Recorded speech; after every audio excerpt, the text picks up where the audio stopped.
Uncle Bryan wait atadde kaka. Oya umule. Let him rest. Yasaswako sente kasukwa mukole ki? Amwogereko. Kala ata amwogererako bwerere. Ata ayomba. Soko musasiro. Enso girabye. Soko musasiro obulwadde. Nze sisazo asasira muliro gwe basibye omuliro science simanyi bya science. Nempe yabaga omuliro tebagusiba. Kati wabanga omuntu aliko alinga bamusibye nga wa accident.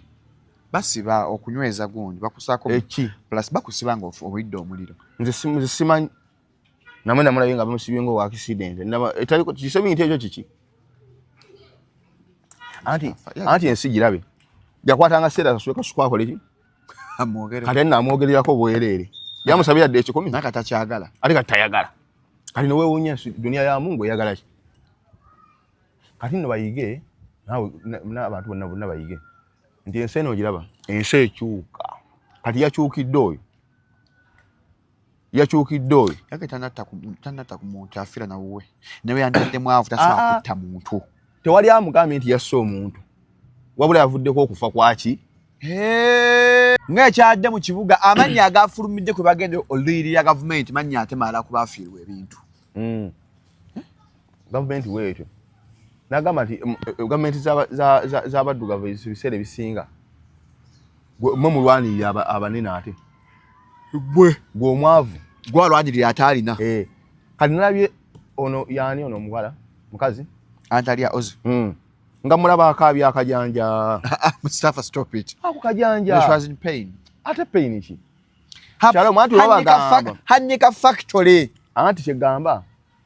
Eno ligimo gya eri abagiziseemu abantu gwo kyakaabira mpale za munda. Gwe walabyeko. Anti mpuliriza. Kati nze kyegambye nti omuntu bwayogera ennyo tutegeera amagezi go gakola ki? Omukazi oyo yayimira n'agamba nakubidde gundi essimu n'empandikira gundi essimu kati olwo ate afiiddwa atalina gwakubira. That was bad. Kati yayogera n'alowooza nti olwo ayogedde nnyo ategeera okufa. Kumbe asesema ebyekisiro ebisembayo. Kirabye. Ontajja mutaza ku NBS ku program Morning Express. Okosirowooza nti kuwogera that is vomiting. Kuba mwana oyo akyaza. Nze ate nkyaza enkola ki? Tojja kyala ku Morning Express bigenda bitya. Abagireke. Shalom nze omuntu wa wansi tufa naye.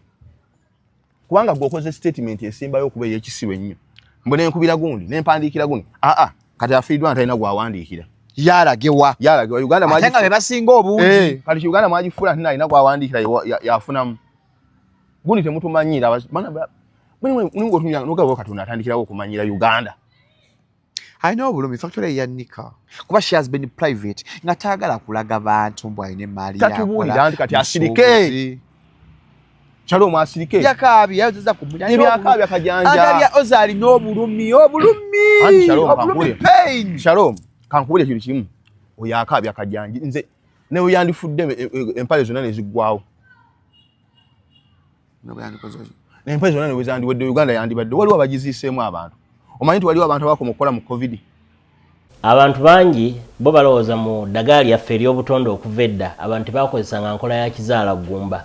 Mu India omuti guno gukozesebwa nnyo nga enkola eya family planning. Ate era naffe ku Biva Organic bangi batya okutubuuza temirayo nakyo family planning ku Biva Organic tugukozesa. Omuntu tujja ne tumulagirira bulungi bw'asobola okugukozesa. Ate enkozesa yaagwo nnyangu oil ono ayamba nnyo okukola ng'enkola ey'ekizaala ggumba ate nga yeesigika omuntu etajja kuleeta side effect.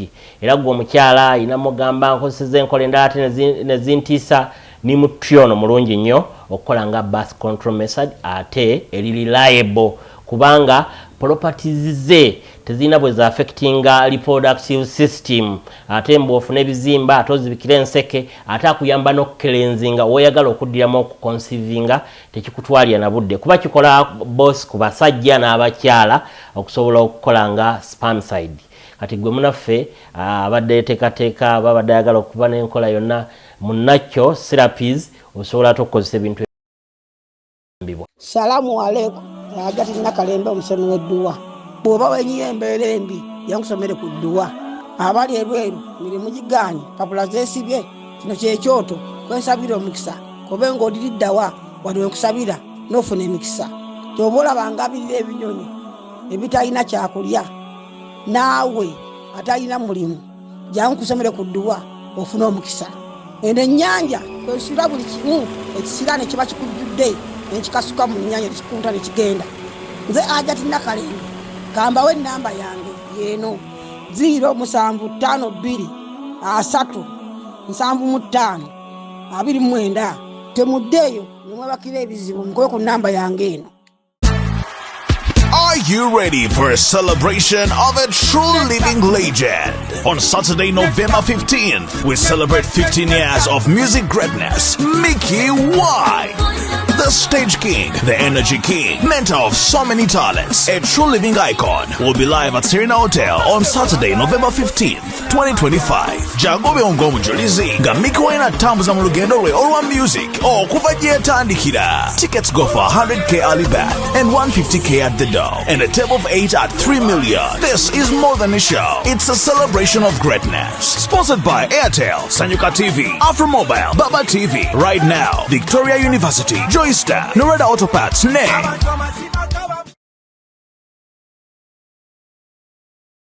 The views and opinions expressed on this channel are those of the individual contributors and do not necessarily reflect the official policy or position of Shalom 256. Any content provided by our contributors is of their own opinion and is intended for informational and entertainment purposes only. We encourage viewers to conduct their own research and consult with qualified professionals before making any decisions based on the information presented on this channel. Ange. Era omuntu yenna yeesimbyewo nga tanagula meza friends of Shalom, you are not friends. Wagobaze mpwezu gobezo. Sijja kusabira kalulu. Njagala katwagira baffe. Nange sagamba oli nakyuka. Ngenda na wange gwe ngenda naye kasiesiba ku bantu. Kati kankulage mu ku byafa bya Shamimu Nanfuma mbasaba banna Kampala mumpeere Shamimu Nanfuma akalulu kuba woman MP Kampala district. Mustafa Nanfuma yazaakola presented petition to Parliament 2017 on behalf of informal sector abasobozi. Era avuddeyo ku nsonga z'amamlo ye ng'azoogerako. Shamimu Nanfuma assistant coordinator 2018-2021 presidential initiative on empowering the ghetto. Awo na empowering Nanfuma. Chief mobilizer for the presidency visit to Katwe. Yakomu bya president. So Shamimu Nanfuma ngina bambisa mulungi abagagga bange empola. Shamimu Nanfuma yanguzeeko emmeza 2. Manje kushamba Nanfuma Biva Organic and Natural Health Products yaguze platinum table ya milioni 2. No yabadde muntu we. Mwenye eyo weri. Kanjagala abantu abagula njagala abagula platinum table 5. Je bindi ntya mu koti. Era muntu damu ndi ntya oli president nze bulungi omusajja we Kawanda.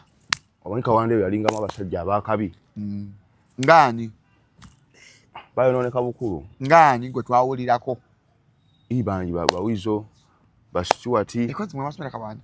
So mbadde nkibaza ba sponsor bange. Bebazi. Shamimu Nanfuma Biva Organic, thank you so much. Yaguze meza ya milioni 2. HM sent bali ku Dembe SH Soga omukyala Mrs. Lydia Lukwaga atenga mama wange yaguze meza platinum ya milioni 2. Sere no tuzire njira ani muwanika ye. Ani muwanika? Shalom. Tuwe sima kwa kuvunanyizwa. Nze muwanika, nze muwandisi, nze publicity, nze PR. Kozi mukulidde mu gavumenti z'abanna Shemali atemutabuye. Tota. Omansa okko munowa.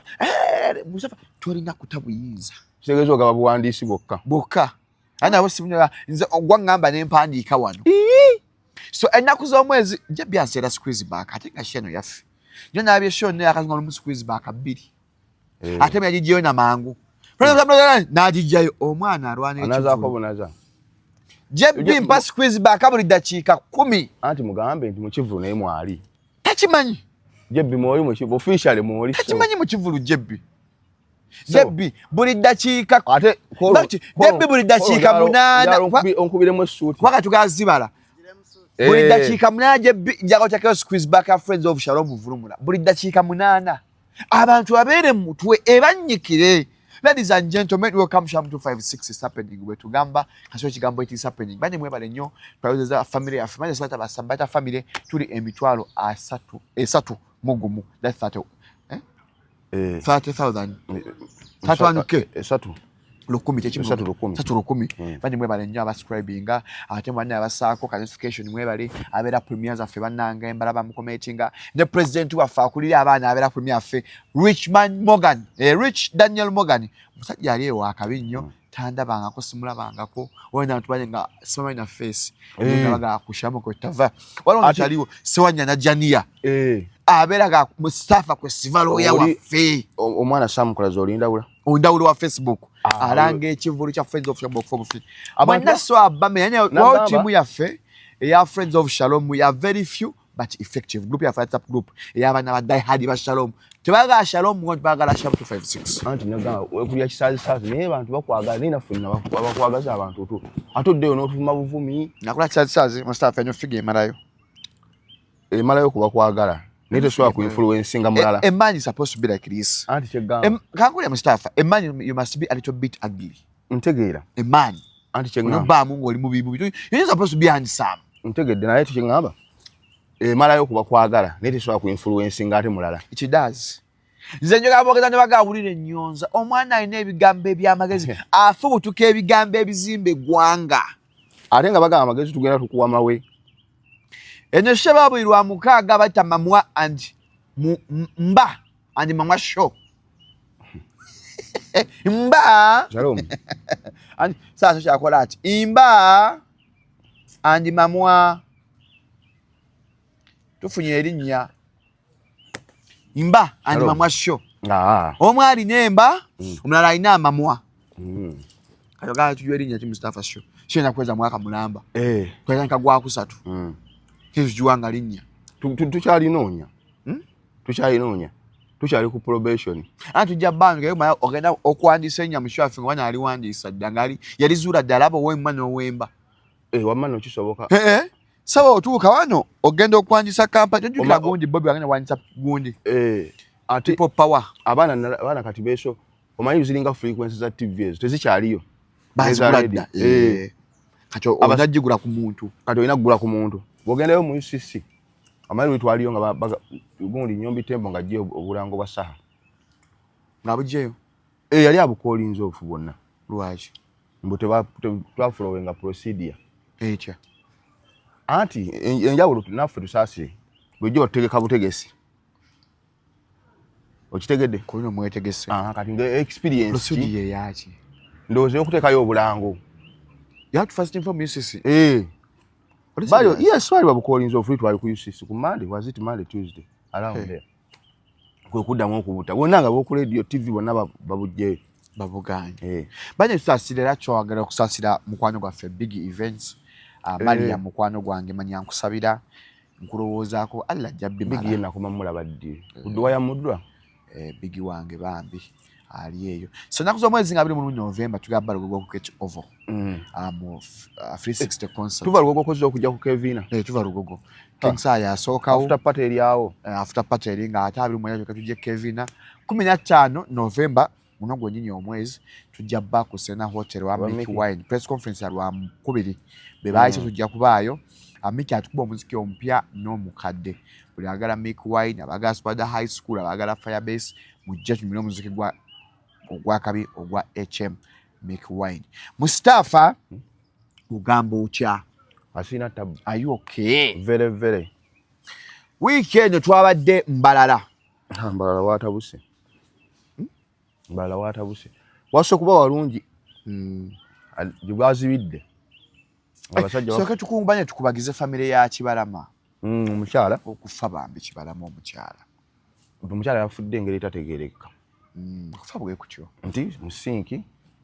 mwita batezo munabya bathtub si sink yakawande wali sink je munabiramu tunabiramu bathtub nawo ginabiramu nze akulabisa ngozo banga ekiyoyo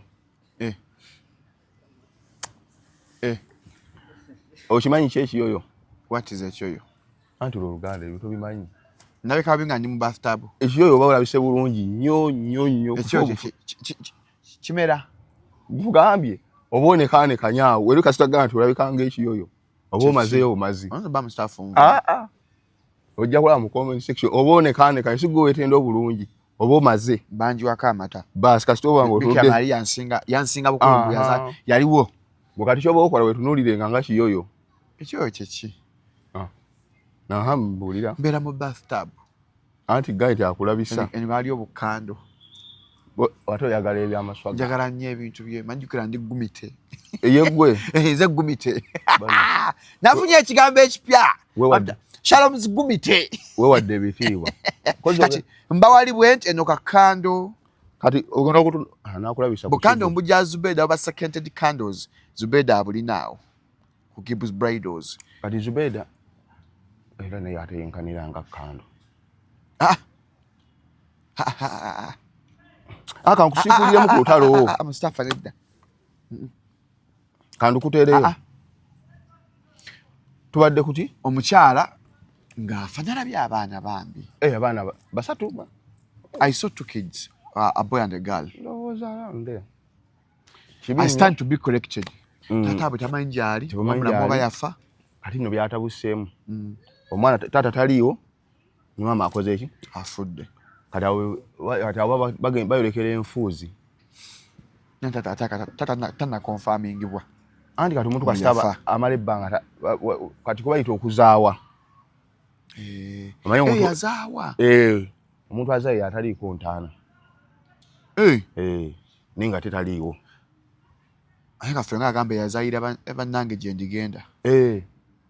Manti kati kyegamba mu Luganda omuntu kasitaba nga abuzeewo nga talina ntaana. Yazaawa. Kati yoyo kibalama. Omukazi yani kibi nnyo omukazi kwa teyalwadde. Postmortem yalaze eki? Paka kati aba postmortem bagamba tebalina kye balaba.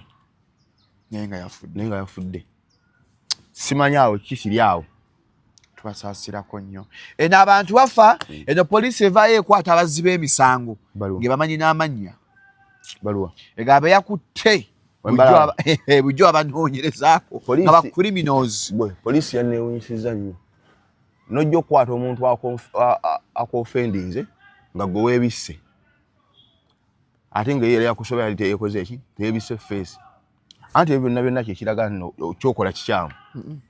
Balina okwebika because of to protect their privacy. They may be doing other operations. No. Shalom. Omuntu yenna kasitoba nga kyokola kiri mu mateeka.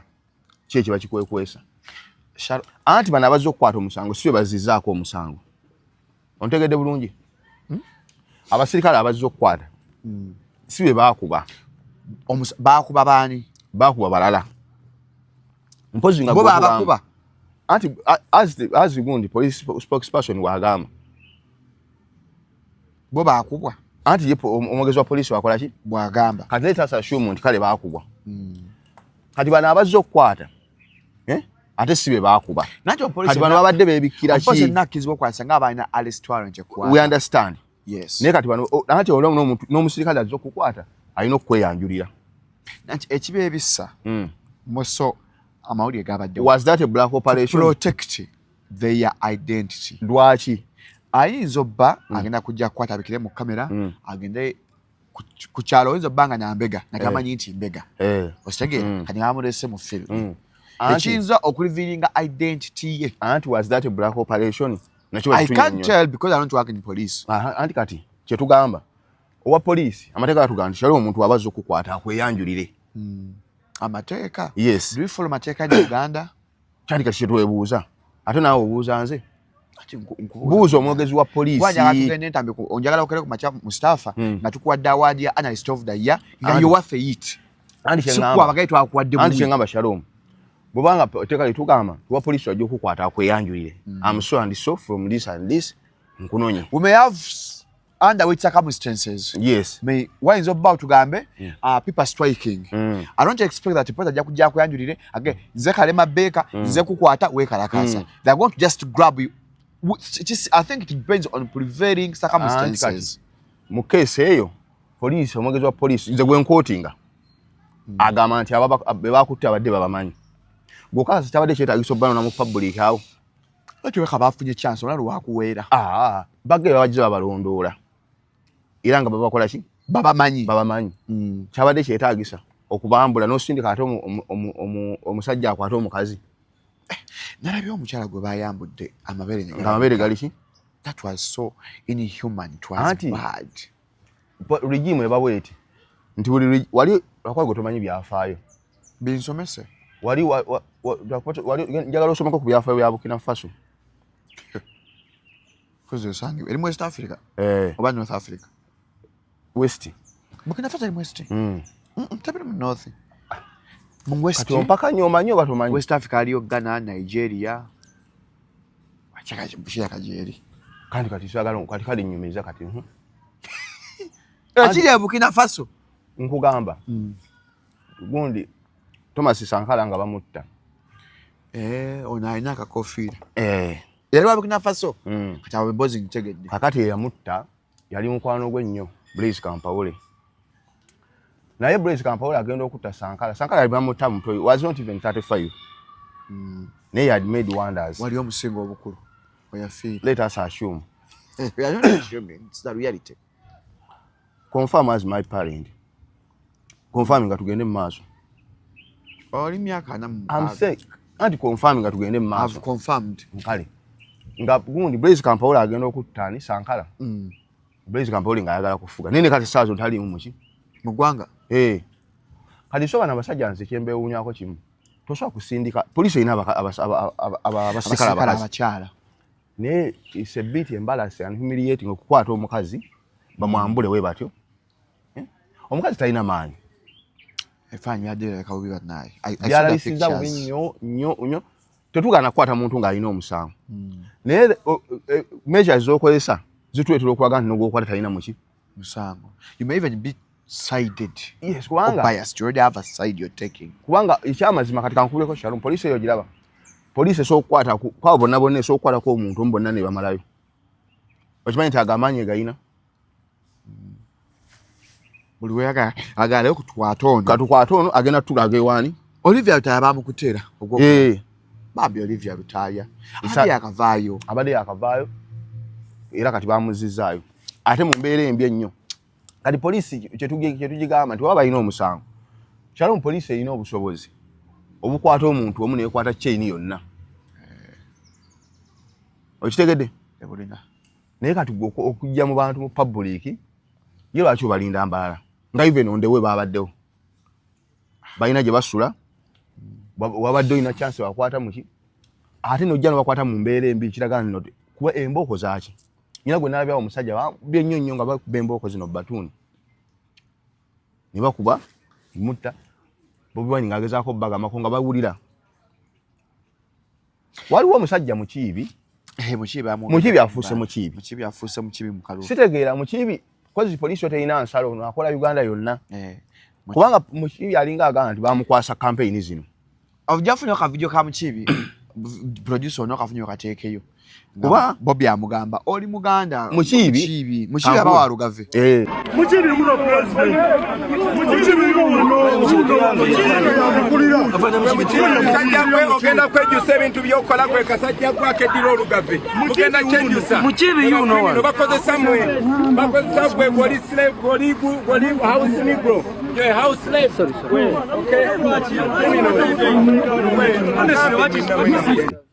mukiibi afuuse mukiibi mu campaign tubaboole yabeere Luweero yabeere wa sogera ekibi ne bankima mbadde ensaaga tuboole jebbi nfaako anti laba okuboola tebakukaka gw'onoogamba amuboole nga tayagadde mubola tajja kukola ki omanyi nti waliyo abantu abatwagaliza okufa naye nga tetufa bangi kati gwe ekyokwagaliza omuntu tekirinawo kyekimwongerako oba obutamwagaliza mukiibi abaagala omubola bajja muboola naye ng'ekyamazima tuba yayita asaana kuboolebwa mukiibi kubanga era yali ejjinji eno era ye muntu omu kyembuuza nti yamukwasiza oba linnya oba oli bamuwa erinnya kati nga bamanyi bamanye okwesaako ago amannya anti poliisi erina kyekola waliwo amannya amatungeko ge bassaako nga si ge gaabwe bw'oloopa gundi kati waliwo uniform erinnya litungireko ddala nga terivaako kati waliwo nerikwasaako obukwaso kati enjawulo weeri awo kitegeeza anti poliisi waliwo ndowooza weetuuka nga omutemensioninga poliisi eyinza okuba nga temanyi eringa basibe nga temanyi linnya lyo emanyi nnamba yo mukomero kimanyi tibaa tebamanyi linnya lyo bamanyi nnamba kati poliisi eyo esobola okuba nga nayo bwetyo enkola yaayo oba baleeta kati nga erinnya lino nga basoddiwa omuntu yenna mu kibiri sokola nga kyengamba kali nga poliisi yo eringa basibe nga baloloka olinga ku numbers kyovola baba numbers katuna kulaba namba eyo yeyo kati we bali obuzibu oba ne bafuna namba enfuji tenjingirire era kyetwagala kati okunoonyereza ddala tulabe mukibi yo yennyini ali muntu omu oba mukibi bangi abali mu campaign mutuyambeko mutubuulire mukibi oyo yennyini mukibi w'ejjinja mukibi w'eruwerera mukibi w'embalala kubanga kyamazima nyo tukozesa nga mukibi nga taliyo oba baleeta mukibi okulaga Bobby mbwa Kyagulanyi muganda munno yakuliko anti kati ero gikyali awo kubanga nze kyemmanyi poliisi eyo bamanyi okugakola ki okugakyusa kati enamba ekituufu poliisi okwa-identifying omuntu olina kumanya namba ye n'amagye siino linnya eribeera kuno Ostegedde kakati poliisi mukibi ono ali yeyo yennyini oba mukibi linnya abakozesa likozese anti oba mukibi nga afaananga jebbi kubanga bayinza okuba batutega mukibi tumubuze nti muganda munaffe yatulwanyisa naye ng'ekyamazima nga mukibi taliyo nno akantu akatuufu ako lwaki mukibi yali ejjinja mukibi yali ekaliro mukibi yali embalala bannange mutuyambe mukibi kubanga nze kyemmanyi ku poliisi eringa komera ekomera newogera newagana nti nonze kukyalo omukawesa tebabimanyi kaffe tulina kukwata namba eya mukibi ddala yeeyo okutegeera ddala mukibi omutuufu agala okugula essimu ennungi so tugimenye ya mukibi lero ndi mukambwe nnyo oli mukambwe nnyo genda essimu okugula ogula essimu ku namba z'essimu eziri awo ogula essimu emaleyo abalina iPhone abazaagala ozikanika za Face ID screen byonna byonna n'amanda replacement Samsung Pixel genda ku Andrew Gadget Store awo ku Ivory Coast G19 tukiwanya essimu oba oli mpola twakyali awo bannange bintu bya poliisi ate bitabuse Mustafa poliisi eri bize eno poliisi eri bize naddala mutagikwatako n'Abedi ali bize Abedi yakyamutuuseeko kirala bamwembala sinze Abedi wani kalya mu Bobi Wine olukwe gasiya kali kamaze ebisanja bimekana kayitawo lwaki yali mu muganda munno olukwe bali ayo mu parliament agizimbiza kabutaatu talina byasante esalidde mu muganda munno olukwe atwala yali entumbi ya Abedi Wani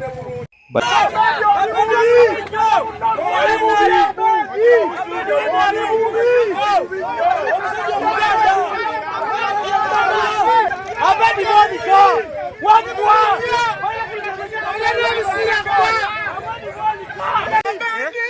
Abedi yakoze ki aho yakoze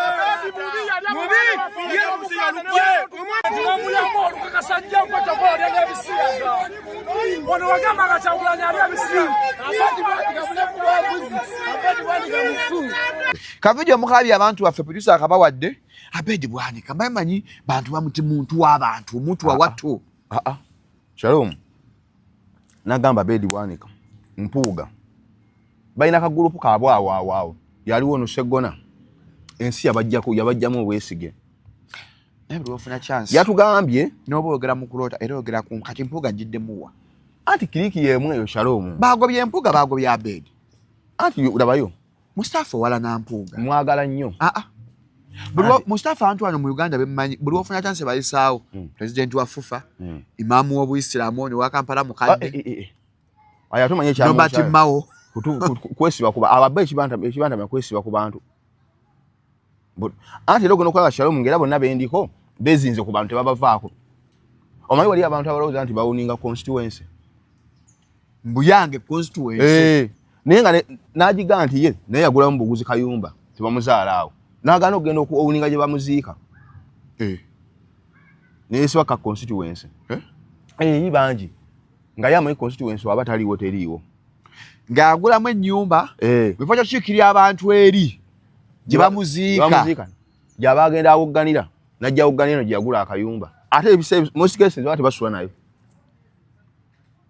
kati Shalom genda okole survey bemupi batono nnyo abasula gye bakiikirira a few kati abasinga bagulayo buyumba kwekwasa nti mwembeera abasinga batono nnyo abasula mu constituency ze bakiikirira basula muno mu Kampala naye ng'akulaga nti akiikirira Lwengo leo nzeyo Lwengo waliwo no gwe bakwata yali abbye ssente gwe basuza eruzira yali ani ono omukyala n'omukyala yali kwaliko n'omusajja sisenna mujo kati kwaliko n'omusajja yali ani amanyiko omukyala ali omusajja naye ali wa movement kati gundi ono oyo gundi yani Bwanika Abedi Bwanika anti Abedi Bwanika nawulidde speech ye gye bamugobedde yagambye oba mwagala mulonde abantu amanyi oluzungu mu parliament ani agambye Bwanika Abedi ya speech nagiwulidde bulungi yagambye tutuko mu making sure nti mulonde abantu amanyi oluzungu eri mu parliament tuteesa mu luzungu atenze nimba Abedi yagambye bwemba mulonda ntu mu parliament mulonda abantu abasobola okwogera oluzungu bajja tuuka eri nga tebamanyi oluzungu senga nabaddewo naliwanisa omukono nkuziika ewa Abedi nkuziika naye kati sebo gwo oluzungu otukoledde ki Abedi takoledde bantu be abekabonyera ng'abakoledde ki ate wali ogenze ye kabonyera atulira ate oyo yandibadde namwenkanya nnyo kubanga mulokole oba kyaki yagivaamu weri bata Christ Witness Church awo eri awo ntinda waffe era nabyakabikola ebyakyaki musumba nga mutunulidde ng'agamba mulonde abantu amanyi oluzungu bane yabadde basana bamukube n'ambooko bakubani abo Abedi Bwanika gwe Mustafa no nedda Shalom nze kankugambeko ekintu kimu Shalom abantu babonyeebonye abantu balina ebizibu byabwe nze nkubuulira kati wanyagadde ensonga ya Abedi yagee mulonde omubaka amanyi oluzungu kubanga tuteesa mu luzungu ensonga yetuufu anti tubalonze ab'oluzungu bakoze eki in fact Shalom kyeraga omuntu aleete n'ekiteeso mu parliament obo yaleetemu interpreter omutaputa kubanga bano ab'enzungu nabo tebalina kye batuyambye gwalanya bwalanya ya Abedi ate muwalana ki kyaviddeko mugoba mu kuziika anti nga abantu bamukoowa oba agavubuka g'okyalo gekozeemu akalinjayo gamuswaze ate bamuswaze eki yabadde abakoze eki bamugee nti mugende mwatutama mulidde enkwe mutubakooye ekyo bakyogedde kye gwakyogedde genda owulire amaloboozi mu baakagulawo ne bamugoba bamugamba wagenda bamugoba bamugamba nti genda owunya ogenda olabe vidiyo babadde bamugoba bamugamba bigambo ki okya musajja wa mukama ki Abedi musumba aliko muntu mukama talina muntu we ffenna tuli bantu be Tony man of God ekyo kirekawo Abedi kalulu ke kaaliko kana akawulu akazibu akali taafu anti agenda kukawulira ate abantu babajjeko ssente abo baliyeko ssente kubanga baziina empuga yafunye baba wadde baziina empuga afunye obukadde 4 balina ssente nnyo bannange tubasaba abasajja buli mubashikya mubajjeko ssente temubaako kintu kyemubakolera kyabwereere ataguze emmeza Friends of Shalom baveeko temubayamba bakoze ekyabo ate nga ssente baziina mutuyambe be bakiikirira mubasabe ssente as much as possible babawe ssente kubanga nabo bali mu ssente mutuyambe mubasabe nnyo ssente newabaga bamuwerekera newabaga akola kisaba ssente ekipande nsabo kitimimbira omutwalo ekyo kikyamu tukivumirira ate kitya ekyo saba ssente tukivumirira ekyo ate be ekyokugyayo ssente mu gavumenti kyotavumirira kyonna ekyogulirira abalonzi ennaku z'omwezi 8 tuli mu Mustafa show naye maama tukivumirira ekyo okwo si kuvumirira kati bo gye bazijja botovumirirayo tuvumirirayo kati ssente Shalom yonna ssente ya musolo gwe weebuze gwe wawadde bina yasuubudde ki akuleetera transaction zimuyambe mu campaigns anti nga yabadde commissioner anti kyegamba akuleetera transaction kiki yatunze service reward they have worked for the people Mustafa akola obulungi anti waba asiimiddwa naye asiima abalonzi azibawe bo tabasiima bamukuumidde awo wasiimibwa abamukuumidde awo watuuse okusiimibwa lwaki asiimibwawo bo babi no bafune kasukaali mubasabe ssente mutuyambe mubasabe ssente abo tebakyali bantu Shalom tebakyali bantu abo ensi yonna Mustafa temukyali bantu abantu batabuse botaka byojja katera abantu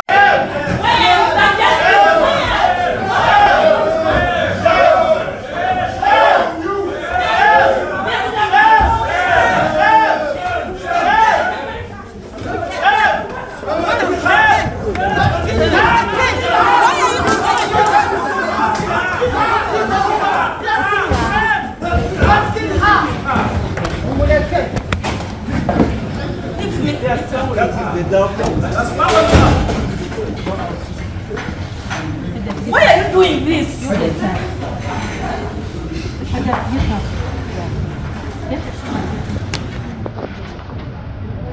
Where is your parent? Where is your parent? Where is your parent?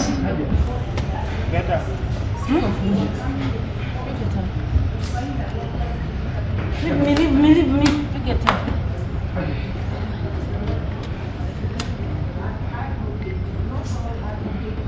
Every time you wasted our time for 1 whole year. 1 whole year to join us so much script. Is this a theater? Is this a theater? Is this a theater? Get your script and take it to the theater. This is not a theater. I'll speak. Abye nga tuli mu kooti ewa Dr. Besigye mwala wa Obedi Lutale yagambye ekimala n'agirinya yakubye emmeeza. Abantu banyiivu. Omanyi okumira tata Dr. Besigye anaateebwa Mustafa. Kizibu nnyo. Anti kati kankubuleka kyonna kimu. Kankubudde lwaki lwaliro Besigye ndokuteekako kuli mu lusuubo. Besigye amusiba amumanyi. Yo weli ensonga. Kati kankubule okumanya nga Besigye Museveni balina empalana yaabwe. Museveni amanyi Besigye. Ne Besigye amanyi Museveni. Museveni amanyi mukyala wa Besigye. Museveni amanyi mukyala waani? Amanya kyo. Amumanyi azina anti mama wa Museveni abeere ewa mama wa Byanyima kumpi myaka 3. Ewa mugenzi ewa Byanyima. Kyegga nti amanyani weni Byanyima. Si leero sijjo nti yali awandiise ne ku bbaluwa Museveni. In fact kiyinza n'okubanga ekiwandiiko Museveni kyasoma nga Raila Winnie Byanyima yakiwandiika. Kuva Bungereza. Mustafa. Kuva wa? Kakati busenga abadde wakwatibwa nsonyi yo yandikwatibwe ki? Ensonyi. Nyaka naye ono oli baawe. Kubanga gwe noteeberezanga maama yasulako ewoono emyaka egiwera emeka? Noono gw'osiba mukwano gwo kuva mu nsiko emyaka egitali 2 egitali mmeka? Kati olaba asibye oyo. Museveni nno yanyiiga nnyo. Kati bano bamukibi bagende empola. Yabagambye alina obuyinza mu kamyake nze president wa Uganda ate nina obuyinza akibuusabuusa oyagala kulozaako. Anti kati kyegambye nti kati olaba akoze eki? Kati ensonga emusibya nno y'amaanyi. Kubanga ekyamazima Besigye teyandisibiddwa eryo bbanga. Dene. Kubanga ensonga zonna ezimuteesa weeziri oba ezimusonyiisa. Naye gwe abazanda mayindinzi.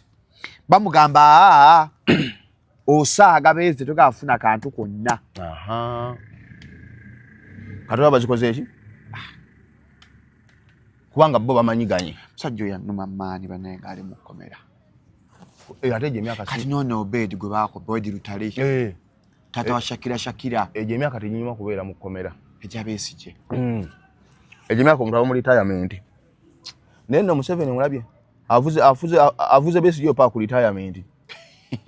In fact yamukwata muvubuka. Alika yali mu 45. Besigye watandikira okuvuganya Museveni. 40 something. Naye amuvuze pa ku retirement. Amuvugira ku miggo. Tiya gas. Komera. Amuvuze pa ku retirement. Wesa tabyereza omuntu yatandika nga ali mu 40 plus. Kati ali mu 60 plus. Bamututte ku retirement. Bajukizo genda wajja tina kalembe ng'oli bwe lwa ggwanga mpapula ziganye business etambula olina ebizibuzibu ng'omuntu bakunamba essimu eri awo. Gwali mu Uganda yali tina kalembe asangibwa Busaabala ku stage esema taxi ezikyukira genda abenga akusomereddwa takola bintu bya shiriki musomi wa dduwa obenga obulamu ate butambula mpola. Ndina Mustafa wano mpola tumyamu nga bwiki bwebadde etambula etya mpola. Tuba tukyali awo. Mwe bakasuku. Maria Saint Uncle Bryan wait atadde kaka. Oya umule. Let him rest. Anti bakasuku bennyini be yalinga asosoba mwogereko. Kale ate bamwogererako bwerera ate ayomba. Jebbe tunakola.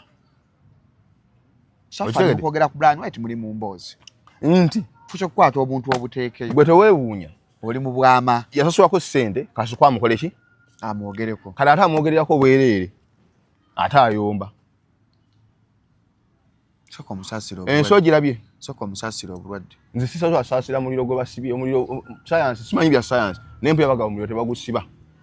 kati wabanga omuntu aliko alinga bamusibenga wa accident basiba okunyweza gundi bakusako eki plus bakusibanga obidde omuliro nze simanyi namwe namulabenga bamusibenga wa accident etaliko kisebi ekyo kiki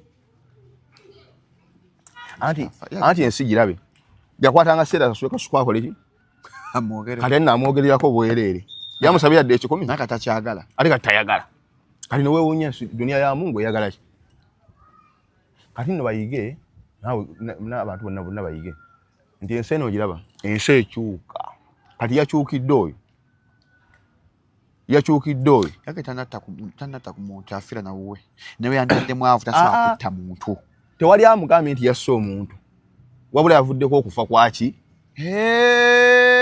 yeye committee ogambye wa Bryan White tafuna yakutta muntu wabula yavuddeko okufa kw'omuntu oye Mustafa lawyer waffe tewali amufuna na kutta muntu ekyo tekiriyo era yennyini yeye committee nga era muuli abyanna byayogera ninga omusajja onaliko ekikyamu ate yennyini yagamba nti sinatta kuki ku muntu ekyamazima tewali amufuna na kutta muntu wabula okuvaako tewali amuvunaana okuva ekimuvunaanibwa kuvaako kufa kwa muntu kati yeye yevunaana ate nalabye nga alina obusungu nakuba omukono yerabidde omukono mbugumuluma bambi obusungu waliwo awo ekyana ekyagambe mbukuliko powder mbadde nkunnyonnyola Mustafa antuwulira nkunnyonnyola kati yeye committee omuli byayogera kize sinatta kuki ku muntu ekyamazima mu mateeka tewali avunaana Bryan White kutta muntu ye nyini yatugamba tiyetanatta kuki ku muntu ffe mu mateeka tugamba nti yaviiriddeko okufa kwaki kw'omuntu ate yatugamba talinatta ku muntu kati yagala kwesalira musango nga n'amateeka teganagusala ate antu bamwogerera ebyaswaka ba musajja kati oba kwogera ali mu bulumi anti tumusaasira obulumi anti ali mu bulumi atya kati yeri amanyi nti n'omukwano osobola okugusasulira omukwano nti owadde abantu ssente bakwagale ateegere butegeezi duniya ya Katonda bwekola ki ensi bweru kati akyalina adde ekikumi kyayinza okuwa kasuku ate kasuku amuyambye amwogeryako bwerera ate ayomba kyokka nga ate ayagala amawulire okufa ye badde nga ayagala amawulire nga mulina obba kuŋŋaanya mujje kaakati ate tutuuse abamawulire tumwogeryako bwerere ate lutalo kati ye nowewunya omuntu duniya eyagala ki but was it called for him to come out and do that interview which he did no yabadde teetagisa nti kyegambye nti omuntu mu nsi teyeefiira teyeefi ffe teetaaga kutunnyonnyola in fact niyo interview gyakoze yadde yabwerere ebyo tumulinda mu kkooti yabadde alina kusirika kukkakkana naye olw'okuba engeri omuntu naye gy'atawummula be bano basipuli abaseggerinya towummula kati ndowooza n'oyo bamuyitaani kalo towummula n'olwamakalo towummula kati ndowooza ono kyaliko kubanga ffe tutavaayo akiralifayinga kuki ebimwogerwako bya mateeka abantu bamukuba enkuba muntu bamulwana ate ani amulwana ni yalya ku ssente ze era yazeegabiranga n'akola byonna byakoze kyalo mweno duniya ya Mungu nagamba ekintu kimu buli Katonda abaako gwayambusa ne gwassa omanyi kati Kampala waliwo omugagga omulala gwe bali mu kwaniveiringa kati oyo yaggwako tajja kyagala kyogedde ekyo mbu yaggwako anti omuntu omugagga agenda wa musawo ate kati osiba nga ate omugagga yafuusa omusawo otira duniya omugagga agenda wa omugagga agenda bugenzi wa musawo ayinza obba ankobula adde akola byonna ng'aliko empewo alina empewo anti kati ate yagambye omuntu wamafiina akimanyi nti aliko empewo wamafiina ate avaayo agamba nze Bryan White simumanyi alete ebbaluwa ye kwakolera wamafiina akonfaminga empewo mu Uganda alina akapima empewo anti era ne poliisi yamuyise wamafiina agende yakebera obaddala ono obusawo bwakola buki wamafiina bamuyise kavidiyo kalina nkugambye ate nze nsala ebigambo emyaka egyange bakyagituuza mu bigambo wamafiina poliisi yamuyise agenda akonfaminga empewo zino empewo ddala kituufu no byakozesa bye bituufu wamafiina atanawa kugenda konfaminga empewo n'agamba nti ate nze mu basawo oyo simukola ki simumanyi mu Uganda eddagala lyayo bw'aba alina wafuna certificate awala sikigaana agikole ki agitulage eddogo gyeri mu Uganda poliisi ekkiriza wali tekeri eryogera ku ddogo eddogo teririyo mu mateeka kagyeriri kalwaki bayizi wamafiina Anti police anti bamufina balina engeri yaabwe gye batambulizaako eki. Kakati police ovala yo tebimanyi eyiso naakola ki? Abimanyi. Bandi badde bayita bwa poliisi. Naye olw'ensonga nti bo tebabimanyi bayiso naakola ki? Taata budde naaga omwana ebamutta. Mama wa Nalubwama. Taata yakoze interview ne Farouk Sakozi. Gospel nanga omwana wange bamutta. Omwana tebamutta. Katonda ye yamutta. Naye yayisa ku bano. Ekyo so kyogera mu kkooti ng'afuna musango gw'okutta. Nokyogera mu kkooti. Ng'amulamuzi munaye sinze yamusse. Katonda yamusse yayisi. Anti ovala babuuza cause of death. Poliisi tevunaana muntu kutta. Naye ki ekyaviiriddeko kola ki? Okufa. Anti poliisi yekimanyi nti okufa kuli nakyo. Naye ki ekyaleese okufa okwo? Anti si buli kufa kuli nakyo. Kati for example okufa kwa Kawajja kwabadde nakyo. It had a hand in it. Anti yes, anti kati kye ba investigating ekyavuddeko kola ki?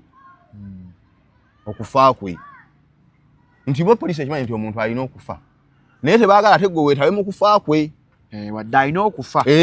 Naye to aiding akufaako. Muleka afe bibye. Maro zami kyava nayogera n'agamba omusajja njogeddeko naye tuli naye omusajja ali bulungi ayogera. Taata amugambye Maro zami kyo bw'aba nga abantu bamwesiga lwaki mbu talina ebigambo ebyo tebeesigwa kuba yeesimbye emirimu gyonna. Oyo tagiwaako hadiisi. Maro zami alinga ono Luzzi. Kati Luzzi akoze eki? Anti eyo kampuni y'emu abo. Ate Luzzi ali mu kampani yaki? Anti eyo DP FDC independent. Anti omuntu awanya gwena pastures. Where they are going to come then? Anti omuntu omugezi oba olina okulabayo. Ontegedde? Kyotegeeza ku Luzzi. Anti kati omuntu mu politics yenna omuntu omugezi okola olina okulabayo. Politics ekikutwesigisa kuyimirira ku kigambo kyo. Tolina nnyo kyogenda kukolera bantu. At least tuba twagala wakiri emirye ku ki? Ku kigambo kyo. Kakati mbadde ndi ku Bryan White. Akakkane. Kakati kubanga ne Katonda agenda mubuuza kyayagala. Yakwatanga ssente n'aziwa bannamawulire bakole ki? Bamwogereko. Ate kati Katonda amusaddaakidde bamwogererako bwereere. Mu bubi. Ate mu bubi butya. Anti batta Blandi yalinya lyabidde. Blandi atunda ki? N'omujjo egyotekako. Anti kubuuza Blandi atunda ki? He has a name to protect you. Eno Uganda si asoose okwefuula ow'akabi. Ba Ezra baliwa. Ezra addowa ne millions za dola mmeka. Olina busungu bwo nga ggwe omuntu. Nedda ate nze Shalom ekintu ekikwagana ku muntu wa wansi. Nze tombuli abasajja. Abagagga nga temutufaako fatale bantu ba wansi. Anti mumukolesa anti amaanyi gammwe ne munyigiriza ate owa wansi. Zinazo n'omugagga atalina gwanyigiriza simwinaako buki. Poliisi yali ekimanyi nti Bryan White anyesa bewakaawo. Poliisi yali emanyi. Bryan White anyesa. Gwe weebuuze kakayumba ki ekikakuumya amagye. Nti n'okufuluma obufulumya okugendako ebweru omala kusaba. Era it is alleged nti abaana baali mu buwambe. Obesa basira Bryan White yesinga Bryan White atuulako mpewo ng'aliwo omukulu omunene gwakuumira empewo ze. Anti ekitutwala mu Bryan White mukongozi. Empewo nazo bazikwasa omuntu nga bazikuuma. Bateresa empewo. Awo simanyi. Nawajja tubulya jjajja atu Bryan White atuwule. Kale banne neewuunya omuntu awadde agaba ssente empitirivu ng'ate kati ssente ate ozinoonya mu bantu. Kwagala kikuteesaawo essaba era kujjanjaba si bwe kiri. Kufunayo kasente kakulya. Ane duniya ya Shalom weeyise bulungi. Duniya ogirabye? Duniya ya Mungu bwetyo. Tulabyeeko n'abeeyisizza obubi naye nga bali successful. Ng'ani? Abatufuga. Bakabafuga emyaka musiba mbakolimira. Baali babadde kaki? Anti labayo. Bafumbizza abaana oba mutambula bulungi. Anti tebinnaggwa. Baga generation ekomyawo. Ebikolimo by'enkoko. Shalom. Gwali omanyi n'abaana baagala fayinza okubeera obubi. Tebali bubi era. Ate baliwa. Tebali bubi. Yasembayo waliwo ne gwe batta obusi. Generation tekomaawo. Baba tebali bubi. Anti omuzadde yenna kankubye Shalom omuzadde yenna otuuka mu myaka ng'okolerera abaana bo. Nga gwe ensi ogikoze eki? Kale ate obanga b'okolera tebati safe. Oba onyumya mbunyumya. Anti mukolera ana ekyo kye kividdeko abaana okwonooneka. Alipooti yafulumye wiiki eno yennyini. Yabalaga buli ssaawa bannayuganda bana bafuna siriimu. But age bracket 18 to 24. gwe bogamba na mukolerera abazadde mu contribute anti Shalom akimanyi nti sirimu business kati gwagala sirimu agwewo tirwata gwawo tekisoboka ekyo ogenda tuka ekiseera either kati oba maaso nga basasula nafunisiza omuntu sirimu tekijja bawe ate wekibawo ekiri basasula bandi nga bofunisa omuntu sirimu ate ofuna ssente ani gwe baziwa ono afunisiza omuntu sirimu bazimuwa batyo anti business esigalewo tekijja bawe ekyo Shalom anti nagamba ebintu ebimu njagala obyebe ng'obiyiga nagamba mulaga waliwo ne course nnamba ey'abantu ababudaabuda abalwadde counseling and guidance bwekyogala lwaki bagiteekawo anti balwadde baggwamu essuubi oli waafuna akawuka n'alowooza bwenseeko bwe banga waliwo essuubi ery'okumalawo siriimu twagala go by 2030 gwe mulangwa Ssaabasajja yebidusa emisinde egyo kaka birthday run tumalewo siriimu by 2030 nga teri muntu akyafuna siriimu abamulina bamire eddagala naye temefuna retimpya eza siriimu anti oba musiru nnyo okukkiriza ekyo ng'oli ataddewo kosi nnamba ebudaabuda abaki abalwadde ate eddakika limu agenda nti siriimu aggwewo gwe kyogala nti kampuni ya kondom bagikola nga egenda kuggalawo kondom bazikolera mu Uganda ne mu Uganda mulimu abakongo ngasanga omuntu nga amukola mu kampani ya kondom ate baddala bakolera okukwata kati ani omuntu gw'omanyi akola mu kampuni y'eddagala bangi bakola wano entindani mwene yoffe kyali waffe owekitibwa Katongole nze sinamufuna akakola mu ddagala kali gamba ekyo tekirowoozaako nti siriimu ayinza okukola siriimu bizinensi y'abantu nnamba ssebo abafujjirira anti bano basimanyi battaso kali omanyi abantu bameka bakola mu ttaso kali babo oyagala bakolewa ssebo okay, let's look at this abaana bano abato abafuna mu Kenya who's to blame the parents the schools baani abalwadde basuddewo gwa nagamba gavumenti ekoze kimala amasomero abaana bafuna siriimu nga bato tewali atakoze buli omu akoze kyalina okukola naye kigamba nti ekintu kye bayita bizinesi ekirwanisika ekintu nga waliwo bakifunamu ssente tosobola na kumanya loophole weeri tosobola kubanga Uganda eri bweti nti omuntu kasita aweza emyaka 18 aba agenze mu adulthood yes nti dozi gye bawa omwana ow'emyaka 18 ow'emyaka 5 nti omusajja ayagala omwana ow'emyaka 18 yalina ne mukazi we wako emyaka 4 ontegedde nti kati Uganda we wali confusion awe kola ki toyinza kumanya wali buzibu nti ow'emyaka 6 ayenda ku 2 ng'ate waka alinayo owa 5 gwe yakaddiya ewaka n'olekayo owa 5 omukazi n'omulekayo ow'emyaka 5 n'ayenda ate ku mukozi ow'e18 okitegedde saako kati kyayini eyo kizibu nnyo okumanya wali loophole kizibu nnyo toyinza era oli aba akulimbi ono yasiiga ono siriimu bano bonna abeesimbye okuba president waliwo yayogedde ku siriimu bamwogereko bamukoleko ki how they are going to curb it Shalom ekintu ekirimu abantu okufuna ssente okigendanga nnyo oyo siriimu banyumyako munyumye eyo business anti olabira ekintu kyonna nti si kyakugenda kati ono kuteekawo ate koosi yabalabirira bano basiriimu egenda kukoma ddi nga ne kati waliwo bali registeringa January intake egenda counseling abalina siriimu ate go nga nti by 2030 kati koosi etwala emyaka emeka simanyi basi genda kale 3 kati ono 220 emeka 225 kati 228 baba mutikkira omwana akansolinga yafunye kakati kyogana nti akansolinga ng'ate bulayo omwaka gumu siriimu aggweko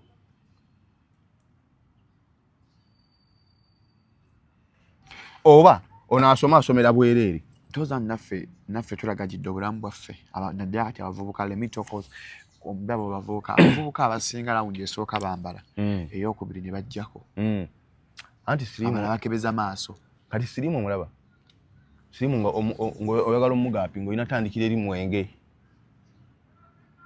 mu mabaala kubanga abantu abo bawa amatuka eri mabaala lwaki omutamivu lwaki oba olina effumu kakati gwe kyegamba ntamiramba njagala kwebaka anti gwe oyagala kwebaka wano mu kamera oyo ebyaddala njagala kwebaka kale nawe ensonga tujikkiriza ate eri atayagala kwebaka aya kasonda nga ndi mubala nga nkola bwenyi basa aso dakiika 10 nga ntegeera kakati kali gwe kyegamba nti gwe sirimu averi mu mabaala n'ebbala bulina kubazimba eki empya kati gwe ndi sirimu gwe onyumyako munyumye emboozi mu abafumbo mwenda okufa anti ate abafumbo benda kuba tali bafumbo ugambye kye omanye fujja eri awo gwe ku sirimu omufumbo ate ayenda kuba tali mufumbo ate omufumbo n'aba n'abakazi 5 omufumbo alina ate nga 5 ate kuliko abenda nga 3 abo okufa okitegedde kati oli aba akulimba kati anti manyi balina abakola simanyi biki simanyi 20% simanyi nankani percent abanyumya mbonyumya abagamba abantu begattira mu kamera nange twogerera waliwo ali mu kulengere kati wetwogerera kati mu Uganda zisa 2 n'eddakiika 48 ez'akawungeezi waliwo ali mu looki kati kyegamba nti bano banyumya mboki bunyumya balina ebibozi bakola simanyi nankani percent simanyi sirimu asiigibwa ku nankani percent ani kati kale wabeeyo omukugu ennyatu gamba nti kati yava okwegatta awo afunye sirimu oba agende bamukebere atubulire nti ono sirimu yamufuna ku lunaku bweruti kwasi ali kumakala gasimu olunaku lwafuna sirimu anti kati nze kyenneewuunya gegamba nti sirimu bano banyumyako muki munyumya ebyo biboozi omanyi abantu bagenda ne basoma oli okukoosi zitalina mulimu ng'olina kulimbalimba buki bulimbi olina okugatta abantu olina obbayiiya nze batunulira awo ku TV najja ati n'ayimira n'alega ati obukooti mwe sirimu ali ku leeti bweti ani they do research Mustafa ewa kyalo mujagala ogenda kadwa ati wali muntu akubuuziza oba olina sirimu nekebeza n'ogamba ani bakunganya data wange n'ogamba ani kajo nagenza okukola CBC nenkwanya test ya sirimu because I wasn't feeling well nenga nenkola CBC nenkwanya test ya sirimu ne ya malaria anti kakati yes data wange asigala kakati gwo asigaddeyo ate nze ate nagenda ate fena tuli mu Uganda Mustafa mwe mucho bakebera bano bagamba kyono nyo jja kifuna ani agamba saha anti kugamba kati gwo ngambye gwe shalo mogenzi ne wekebeza ate nzolo jebbi ate nagenda nze ate nagenda ate fena tubalira ku percentage ya Uganda wekebeza last week nga wekebeza yagadde bango olina omuwala ibizu bye bimutwala bekebeza balina abawala bane mugenda kufa bavubuka kakati kyegani ndi abo nabona bali mu biboozi biki biboozi kati kale gwe nzikiriza ogenze weekebeza nze sinagenda ate ono wagenda okukola gundi agenda kola ya Uganda ki gobo agenda ku best hotel weekebeza ate waliyo ki wiki yadde ali ku best hotel twakutwala ku best hotel omuleko ovamera okuva mu kivulu natunuulira abaana Mustafa walaba best hotel gwe anti nalaba nga nze ndi mu nsi ndala byobeeramu nga mulambula amataka osiiba ozunga musana olambuza abantu amataka nze gwe variety nalaba abaana ku best hotel eno tuli muka tewabalaba nawe why gwe yabalaba tonsibako kintu naawe wabalaba n'entambi mwalaba abantu n'entambi gwe kirungi wali weebase nali eno walala nga tuli mu contract signing a contract kakati hanze nabalaba nabagagga bange walaba abaana kati wenkubuulizaawo there is a problem if you have a spot like that kwakale ku best waliwo enjawulo ntiba waliwo n'eddwaliro bakebera but what about other avenues where people can go and have fun ekiringa best hotel nga bwetera na facilities ezo anti kyegane nti mu sirimu teri ayinza mumusaako mumulwanyisa buli omu ali amumulya essente era buli akulimbalimba awo musimanyi bayinankani bayebiki aba abala kasente agala ogula ente ng'oli bweru says olina ssente twagala ziweza bakika kubba baleme okukola nga one Shabani baleme kubba genda kasirye breeders obenga ate munnange bakufunyayo ente ennungi ogigule ogirunde be bali emitiana bali emityana okasirye breeders gendayo ogule ente gula investing mu bintu ng'ebyo ente esookuwa liita 3 buli kanaku oba okola negwe Shalom ezo ente ziri mu Uganda mweziri nalaba ente neneewuunya mityana awo tamugenda ogula ente kati bwe esimu eri akasirye breeders agala essanyu beswatira nga bulijjo buli lwamukaga tubaawo n'ekyenjawulo gendayo mpola sho mamwa animba wetuli Mamwa. Olunaku olwajjo ojayo ka video ya producer I don't know if I shot the group. Aleti namyalo yavudde n'agamba ekibabonyabonya mwe bannakampala anadi abadde ngobadde agula nkoko badde agula biki mulonda Bobi Wine mulonda Kyagulanyi ekizibu kyammwe mulonda Kyagulanyi wa ayo senteza obuzibu bwamma mulonda Kyagulanyi ekibabonyabonya Museveni mwamukyawa kati kyegambye nti owulidde injustice eri mu Uganda nti olina kulonda gwe baagala ofuna service kyankubye wala ekyo anti abantu communication yenzibu kyova yashalom ffe tugamba abantu onaga nno tubagambako naye ekyamazima bamala kwogera omanyi asirise teyejjusa ate otegera nnyo amagezi g'omuntu ng'amaze okwogera I know wasirika may give you a benefit of doubt yes kakati omuntu agenda n'akola statement noga nti agikoze kicha ali mu senses ze akakiddwa bwa mutugamba services zonna z'Abannayuganda era mumala okulayira muga nti tugenda kusavinga owa DP owa UPC owa NUP muna tugenda bakola ki basavinga at the end of the day nojja newe compromisinga nyakola selective noga nti kakati onayogedde kikiwe wa wali obuzibu mutwe kiki ebitunda bisinga bitafunye enkulaakulana simply because balonda Kyagulanyi kakati kitegeeza nti government eno obali ono kale bambi okutegeera si kwa buwaze Shalom omuntu wayogera omuntu wamala bwasirika bwati tusobola kumanya magezi ge waliwo n'omuntu wayogera ekigambo nga bagira government noga baya gikoowa ate naye ali amundye omuntu ayogera ekigambo nga government naye bane yagikoowa ubana yagikwegane that's where at times we get confused noga nti naye ono ayogera ki ayogera lwa mugaati kubanga lwo osobola okutuuka noga nti notunyo omuntu liri pazo nayogera ekigambo tukaza liri pazo kale oba ani kale ngaja ati namyalo nayogera ekigambo noga nti kinakyogedde amanyi constitution ya Uganda bwegamba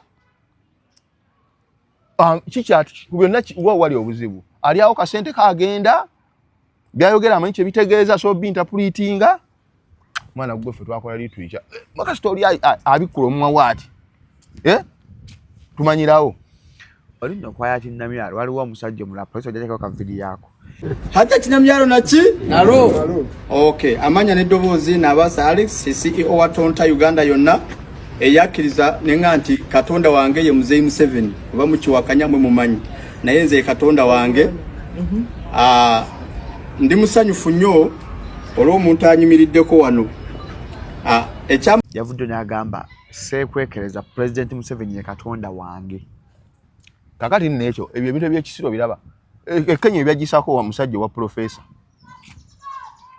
anti kabaka agenda namukwata mu ngalo naga tagenda kudda muzina byo wa professor baagirona Kenya aliyo kabaka balina wa kabaka waawe namukwata bwati muki oyogera byangere boyogera byaddala bwe yamukwata ko mu ngalo naga nsigenda kudda mukola ki kuzina ngate professor bamuga nti wa professor yo tuginonye embozi ya Rudo taswa kujja ko itawo naawe ati ulira osomye babe kujja kola kuba ati ulira mpuliriza tuna professor Basiru Mustafa senga bazi kimadda ati ulira Shalom omuntu watu wabanga professor naga nti simple olokwa kutta omuntu muki anti tekijja oki bano bakuta sikulimba Shalom eyo mbozi mujogera mulambuza abantu ttaka gendo kifulumye kale nawe kyogere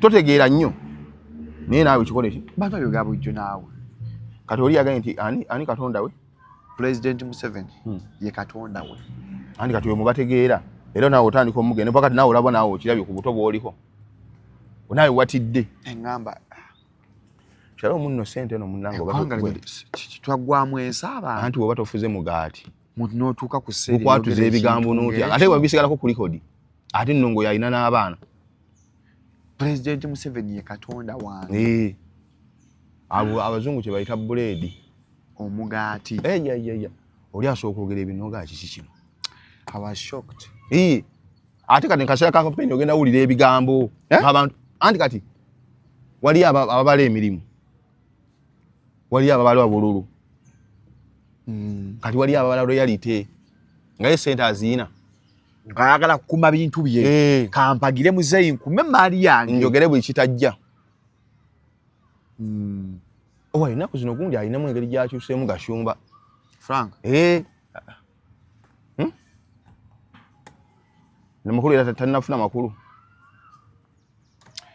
alina abantu benagaana okwogerako nga naba akoze ekirungi oba ekibi tumuleke wamukoowa nnyo alina bwetuukiranga omukoowa newembanze content wa Uganda bamurankize nga omu ku content asinga okuba hamufulu ku TikTok mukola biki ebyo ku TikTok Mustafa abaana beeyambula aba hamufulu okweyambula that is oliisaako amaaso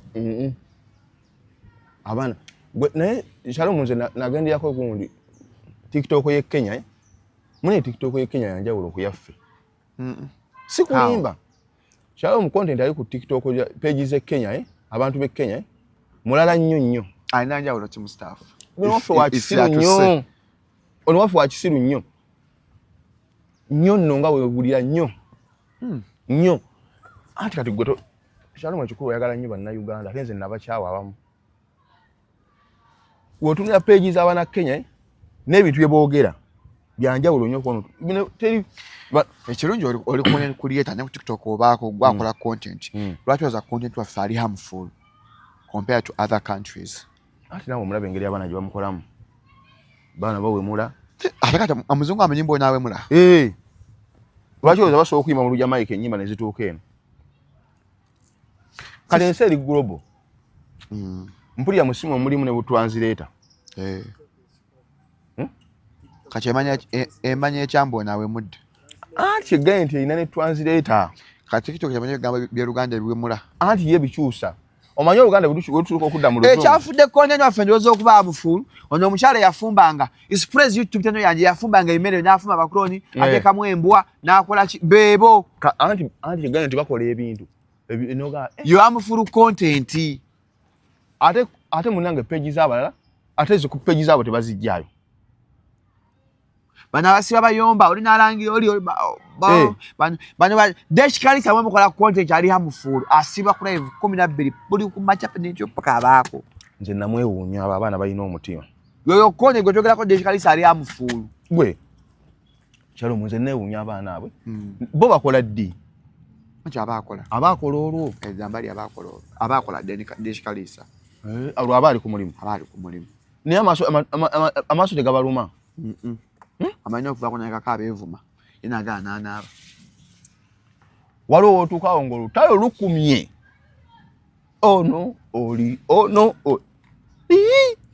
ng'ekyadde mu kibuga amannya agafulumidde kwe bagende oluyirira gavumenti mannya ate malala kuba afiirwa ebintu gavumenti weetyo nagamba nti gavumenti z'abaddugavu ebiseera ebisinga mwe mulwanirira abanene ate gwe omwavu gwalwanirira ate alina kati nalabye ono yaani ono omuwala mukazi Anatalia Ozie nga mulaba akaabya akajanja Mustafa stop it ako kajanja she was in pain ate pain ki hannika factory anti kyegamba eno ligimu gya eri abagiziiseemu abantu gwokyakaabira mpale za munda gwe walabyeko anti mpuliriza kati nze kyegambye nti omuntu bw'ayogera ennyo tutegeera amagezi ge gakola ki omukazi oyo yayimira n'agamba nakubidde gundi essimu n'empandiikira gundi essimu kati olwo ate afiiriddwa nga talina gwakubira that was bad kati ye ayogera n'alowooza nti olwo ayogedde nnyo ategeera okufa kumbe asesemi by'ekisiru ebisembayo kirabye omuntu ajja muti aza ku NBS ku program okosirowooza nti kwogera that is vomiting kuba omwana oyo akyaza nze ate akyaza enkola eki tojja kyala ku morning express bigenda bitya abagireke Shalom nze omuntu wa wansi tufa naye kubanga gwokoze statement esimbayo okuba ey'ekisiru ennyo mbona enkubira gundi n'empandiikira gundi kati afiiriddwa ntalina gwawandiikira yalagewa Uganda ate nga be basinga obungi kati Uganda mwagifuula nti nalina gwawandiikira yafunamu gundi temutumanyira ninga nogaba Katonda atandikirawo okumanyira Uganda alina obulumi factory yannika kuba she has been private nga taagala kulaga bantu mbw alina emaali tatubuulira nti kati asirike Shalom asirike yakaabye yayozeza ku byakaabya kajanja Anatalia Ozie alina obulumi Shalom kankubulira ekintu kimu oyo akaabya kajanja nze newe yandifudde empale zonna ne ziggwawo N'empezi zonna wezandiwedde Uganda yandibadde waliwo abagiziiseemu abantu. Omanyi nti waliwo abantu abaakoma okukola mu COVID. Oyo akaabya kajanja naawe. Byonna ebipale n'ebyandiweddewo. Oba mwenako obuzibu wakategeeja omukuba Mustafa. Nze statement gyakoze Mustafa. Mustafa wana Anatalia Ozie. Kuba okuva otandise omukazi w'omusese bw'omugamba yayogedde ensonga. Nanga nakubidde Lodi Meya. Ha message. Shalo muze suwanda muntu bigambo mukamu ate siwaayiriza. Wabula gwe kyennyini kyoyogedde. Nze amakulu gaakyo ge nkola ki? Gojjamu. Kubanga gwe ng'ambe eyimiridde bw'oti n'osinika amannyo. Nakubidde gundi, n'enkubira gundi, n'enkubira ani. Teyasinise. Teyasinise. Teyasinise. Shalom. Awo si eka yafiiridde. Olw'okuba nyakakonnection gayi nakubidde ku Lord Mayor. Connections. Ojjukira Minisita Nantaba. Weyakuyako President Museveni ng'atwalira abantu emmere ekayunga. Hello daddy. Kati aliwo amukubire. Shalom atu agamba nti abantu banyigirizibwa. Bo tebakkiriza kimala bakola ki? Batuukako. Kyogamba amaloboozi amaanyi g'alina ago connection z'alina singa yazikozesa dda. Singa Uganda yabasuubi singa bali awo. KCCA yagambye ebizimbe ebyafunye amataba byadde mu basement. Ate KCCA plan yene ebizimbe ebyo basement enabba parking. Temanyi maduuka ago. Anti kati. Alaluka getamanyi ge gajjako omusolo Mustafa. Who's fooling who? Tewali afuulinga ani. Government yennyini yaleeta obuzibu. Omuntu omujjako omusolo ate ng'amuti ati tamumanyi. Anti gavumenti yatamugenda naleetamu buno bisimanyi saabuliizi, simanyi saabu biki. Abasuubuzi yagee plan yo gy'erina ey'ebizimbe by'omu Kampala. Wansi basement. Enabba parking. Ku chorus. Bamaduuka tebagamanyi. Meaning people are not going to be compensated. Anti balimba nti lwa nsonga. Ebizimbe babiwa plan ne bajja approvinga. Bo bafuluvinga amanyi nti wansi parking oba maduuka. That is very stupid. And fully. Kubanga KCC yennyini yegaba ki? License z'okuzimba biki? Kakati gwe kyonga nti bo bakuze tuukaawo ebyanga byamazaawe Kampala nga babbawo bamanyi nti wansi parking oba maduuka. License baziba bakolera mu parking. Kino kibuuzo. Shalom mwana abantu balina engeri gye basuulwazaamu abantu. Munakubidde gundi n'enkubira ani? Kati atalina gwakubira. Kiba bagembu bakansala be bawaayo omwala. Bakansala baapuruvinga omwala gwa hamu. Era bwa provinga kyokka singa baguzimba waawo beegaana ate bakansala balimba anti wano mu kamera beegaana naye bagenzi bajja emikono bagenda nti hamu ali mu cooperating bwe lw'amateeka. It's either omuntu kasita akkirizibwa okukola ekintu oba akkirizibwa atya oba atya. It was a directive from beekalakaase bakansala oba tebakkiriza mwalo ogwo beekalakaase bajja kulikodi buli omu ng'agaa nti nze sikkiriza nkositerako omukono gwange. Kati Anatalia oba namusasula anaddamu nayogera yayogedde. Tasobola anti bo bamanyira bulamu bulungi gwe ali omunaku tebakutegeera. Obutamanyi nti n'ensi erumwa kati paka kati waafiiriddwa ebiwale bye. Si ebiwale. Abadde employing abantu. Mustafa talking about business. She's an entrepreneur who has been employing people, paying taxes because she paid over 10 million. 10 million kyokka basasula watafuna. Yaziwadde nze. Oba gwe kyonga nti omusolo gwasasula gusinga bizinesi y'amaanyi. Oba yekka yagusasula. Shalom eriyo omuntu yafiiddwa atalina gwagenda kukubira. Oyo ye ali oyo mu Uganda talina amusheya. Kyemba mutu nnyonnyola. Nti eno Uganda yafuuka y'amasimu. Amasimu 2 gonna gafudde abantu bakyateeka ssente mu masimu. Anti ne wakati ayo omukazi azibba. Wangi. Kutumanyi kiri mu Uganda. Abantu kazibe kapo yangamba ekintu ekyo. Yangamba banka y'omusajja ebeera mu motoka awo. Wewabeera ekyapa atambula akyo bw'ati. Ate okiteeka ewaka. Omukazi akibba. Akati gwe ngoyaga okutegeera nti abantu balina ssente. Bateeka ssente. Olaba na wabeera kulaki n'ebigere. Kati omunda we batereka ssente. Agira baasaaye n'awagika awo munda. Ssente azireka mu dduuka e Kampala. Ate omukazi okuzibba ewaka. Abafumbo b'ebba. Anti obufumbo buno eriyo teri muntu buli muntu omukazi gwali naye togala nti gwayagala. Abantu balina abantu babwe lwa mbeera. Anti eriyo n'alina gwe bamusibako obusi yamufunisa olubuto yali one night stand. Kati bali mu baana aba. Namuga ddayo gy'ova. Nga bo tebeeyagalangako. Ate nga beezaalamu. Abaana 5. Anti olubuto omuntu okufuna olubuto ekitegeeza nti mweyagala. Obuto oli automatically ka start releasing. How do you sleep with someone for overtimes nga simwagala? Kisoboka bulungi. India nga sikwagala ne baka nawe ogusooka ogwokubiri nga sikwagala. Nze Shalom ayamba buyinza. Anti kati kankubudde. Ankunnyonnyoleka ekintu. Kisoboka naye Mustafa. Anti ulira. Kati Shalom eriyo omuntu alina omukazi. Nga yajja kwebaka naye lunaku lutya. N'afunirawo olubuto. Balina bamugamba nti otamutwala gwe owedde. Nga kati bali mbala ameka? Batano. Kati ng'ate ono agenda okujja okumwebakako. Ono yalina omuntu we gwayagala owaddala. Kati gwayagala owaddala amaze emyaka 2 nga side chick. Kati aba side hand. Aba side hand. Side kalori. Side chick bukoma ku myaka 25. Bosukao, side kalori, side hand, side fulu. Olona jja ate nja kuwa emboozi. Kakati ate waliwo alina omukazi. Ng'omukazi oyo tamwagala. Ng'omusajja tayagala nko ku muki. Ku mukazi we?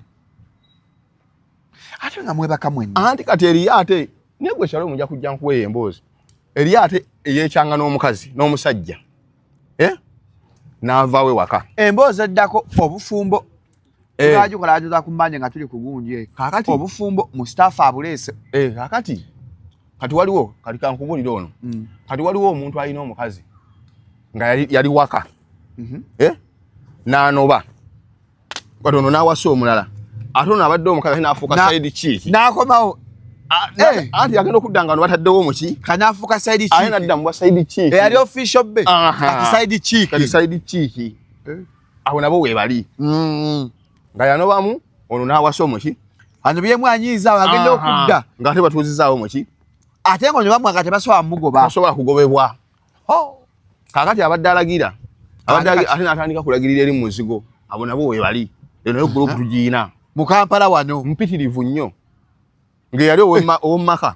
Kati alagirira eri. Lubira eki yawukana ne bbaawe. N'ow'ebidongo. Olw'eddiini, Sector Jeff. Bw'otasiramuka, Mustafa, does the religion matter in a relationship? Ekisinza omuntu kyakkiririzaamu. Kisinza omuntu kyakkiririzaamu. Lubira kyagadde Jeff munnange katukite. Kati mweyo keesa ate teyabadde eddiini. Obuba bwavu. Anti olina okuyiga okuinterpretinga ebintu. Jeff alina ssente. Jeff akuba buli kanaku. Lubira kyalina ssente. Anti nkugamba ebigambo bino. Omukazi yenna bwe watandika okuba nga yakomandinga. Gwe kyogamba nti singa omusajja abadde asinga omukazi ssente yadde alina komandi. Yabadde talina komandi. Omukazi yadde akomandinga. Ate omukazi agamba yaleseewo omuntu. Aka Yesu ose mawulire. Cooking with the Louis. Anti omukazi kasita gamba omusajja yali genti ndeseewo omukazi aganya okukola ki okufuuka omukatuliki. By the way. Ebintu bitegeere. Sajja ndadde omukazi aganye kuka mu ddiini yanka. Kakati omukazi atagambye nze naleseewo omusajja lakwayaganya kitegeeza ani asinga komandi interpret kwikire we go omukyala. Ate ngero kyangamba ebigambo. Kati tulina kupakasa upakasa ssente obeere ne komandi ya ssente si yakutabi nnyo. Bwe oyagala okuba ne komandi baamunaakaki have money. Tebaani muleseewo. Lubira kyayanyisa kale kapu yawe badde nnyumira. Anti badde nnyumira gwe atagiriimu. Obufumba bunyuma nga tobulimu. N'omupiira gunyumira nnyana ali ebweru. Abadde paasa awo egendawo. Abadde gw'olina ateeka. Nagundi yateeberawo luli. Ne bakuwe. Bagukuwemuko. Boso okweta difference nga kumi. Ye relationship obufumba bwe Kampala. Bunyuma nnyo nga tobulimu. Ng'olengera bulengere. Ne buyingire. Anti gwoga anti lwakyaleseewo oyo omukazi. Naleka omukazi omulungi. Nga gola byonna abiina. Naleka omusajja yeevuga. Anti obusiraamu bwe bugambira. Togamba ng'omuntu nga mulungi nga tonnabeerako naye. Aye togamba omuntu nti mubi nga tobeerako naye. Nkigamba abantu everyone is beautiful. Mukitegedde? Ija kujja nkuwa emboozi y'obufumba eyo. Until you sleep with them. Buli muntu yenna mulungi paka ng'omaze kwebaka naye oba kubeera. Kati wano e Kampala aliwo omukazi nga ye waakwebakako weebasodde ewuwo. Waliwo ki? Nga ye waakwebakako weebasodde ewuwo. Nga lwaki mwakako n'omulekawo? Anti alina qualities zibeera naye nga tabeereka naye mwezi. Naye nga bino ebyeddakiika 3 essaawa 2 awo mulungi nnyo. Naye muteekeko ewako omwezi. Omuwulire. Ajja nakukumako omuliro. Bino jangu osaawe mu hoteeri birungi nnyo ogenda kuvaawo nga tomuggyeko nsobi neegi. Naye beerako naye eweeki. Naye mulekeeko ewaka olyoka olaba embaga. Bagamba Abaganda bulungi bwa nsozi.